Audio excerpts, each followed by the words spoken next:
지난번 영상에서 저는 사람으로 이 땅에 태어났다면 누구나 한 번은 피해갈 수 없이 직면하지 않을 수 없는 사건이 바로 예수 사건이다. 하여튼 간에 이 예수 사건이라는 미스테리 또는 인류 역사 최대의 딜레마, 이거는 어떻게든 풀고 지나가야 된다. 이런 취지의 말씀을 드리고 영상을 끝냈는데요.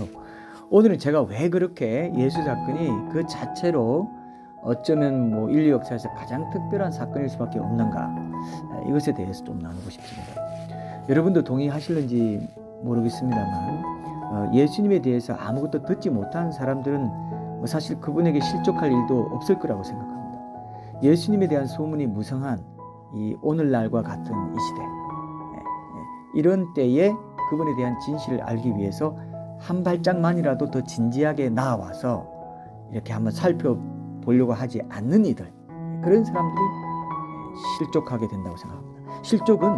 실족하지 않을 기회가 많았던 사람들에게만 일어나는 그런 일이라고 할 수 있기 때문에 그렇습니다. 예수님을 제대로 알려면 그분을 한 사람의 평범한 역사적 존재로 인식하는 데서부터 시작하는 게 가장 자연스럽다, 이렇게 볼 수 있습니다. 괜히 덤벙대면서 이것저것 이제 건드리다 말면 그분만큼 더 애매모호한 걸림돌도 없을 거라고 생각됩니다. 그래서 예수님도 일찌감치 누가복음 7장 22절에서 이렇게 말씀하셨습니다. 누구든지 나로 말미암아 실족하지 아니하는 자는 복이 있도다. 실족할 사람들이 많이 있다는 그런 역설적인 뜻이 담겨있는 그런 말씀이었습니다.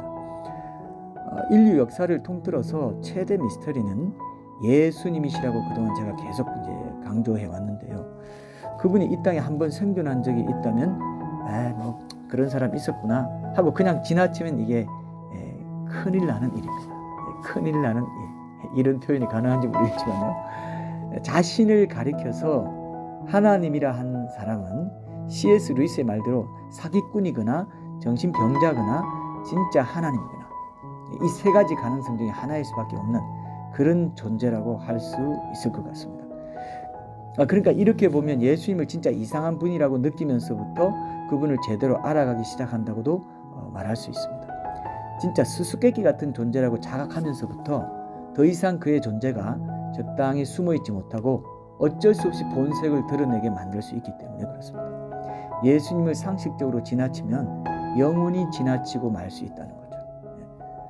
하나님이 사람이 되셔서 인류 역사에 영원한 발자국을 한번 남기셨기 때문에 아무도 이 사실을 피해가지 못합니다. 그분으로 인한 심판도 누구에게든 한 번은 지나가게 되어버렸다는 것입니다. 하나님이 사람이 된 적이 없다면 차라리 속편할 뻔했어요. 괜히 사람으로 태어나셔가지고 애매하게 이 죄다 엮이게 됐다, 저는 이런 생각을 하는데요. 예수 사건을 그분이 이 불세출의 종교적 슈퍼스타가 된 그런 상황에서 보면은 오히려 진짜 전모가 잘 안 보일 수 있다고 생각합니다. 지금 인류 역사에서 예수님만큼 이게 유명하고 예수님만큼 최대한 많은 사람들에게 영향을 준 분이 없습니다. 객관적인 데이터를 놓고 봐도 그렇습니다. 근데 이 교통도 정보망도 지금과는 이 완전 딴판인 환경에서 당시 나사렛에서 이제 깡촌 취급을 받았는데요. 이 깡촌 출신의 문명의 순회 설교자, 떠돌이 마술사, 이런 별명으로 불린 한 목수 청년이 눈에 들어오면은 이제 비로소 온갖 잡다한 포장이 벗겨지게 된다고 저는 생각합니다. 예수님 당시에 세계를 호령하던 로마 제국의 주된 관심사는 뭐였냐 하면요, 그 로마 제국이 다스리는 속국들 가운데서 정치적인 민중 봉기가 일어나느냐 안 나느냐 하는 이거였습니다. 이것이 제일 큰 관심사였는데요. 예수님이 활동하시던 당시의 유대 땅은 로마 제국의 변두리 속국의 하나였을 뿐이었습니다. 그래서 그런 별 볼 일 없는 땅에서 단순한 종교적인 시비거리의 희생물로 처형된 한 천민 출신 선동가의 죽음, 그러니까 지금 우리가 아는 대로 예수 그리스도라는 분이 십자가에 달려 죽으신 그 사건은요, 그 당시로서는 한 줄의 뉴스거리조차도 되기 어려웠다, 이렇게 보면 정확합니다. 1세기의 그 로마 역사가들은 주로 정치적인 주요 사건들만을 이렇게 기록으로 남겼습니다. 예수님과 관련된 이야기는 그런 굵직한 사건들을 취급할 때 곁다리로 이렇게 딸려들 경우에 지나가는 말로 잠깐 언급되는 그런 정도였습니다.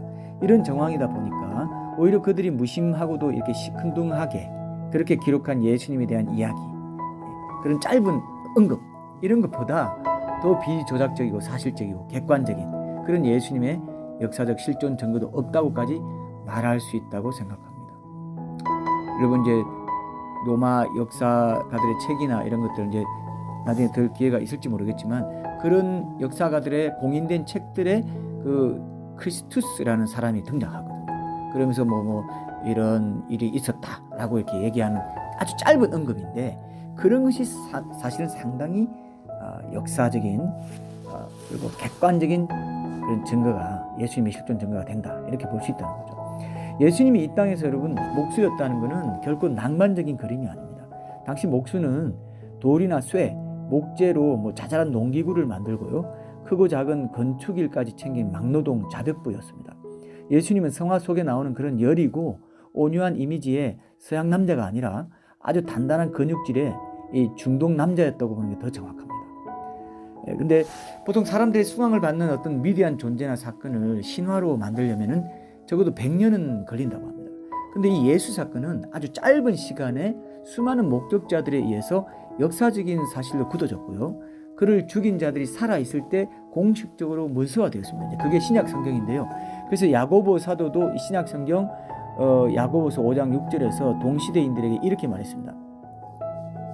너희는 의인을 정죄하고 죽였으나 이렇게 직접적으로 그들을 지칭해서 그 당시에 그 의인 예수님을 죽인 사람을 지칭해가지고 너희라고 이렇게 지칭하면서 예수님이 당시에 죽으신 그 사건에 대해서 아주 가깝게 언급할 수 있었던 겁니다. 여러분 온 우주를 만든 무한 광대하신 하나님이 정말 볼품없는 몫으로 이 땅에 나와 같은 사람이 되어 오셔서 나를 위해 죽으셨다면요. 그리고 그 사실을 누군가가 정말 안다면요. 그는 밥을 안 먹어도 배부르고 평생을 무명으로 살고 모든 걸 다 드려도 아쉽거나 아깝지 않을 것입니다. 정말 그 사랑을 안다는 거예요.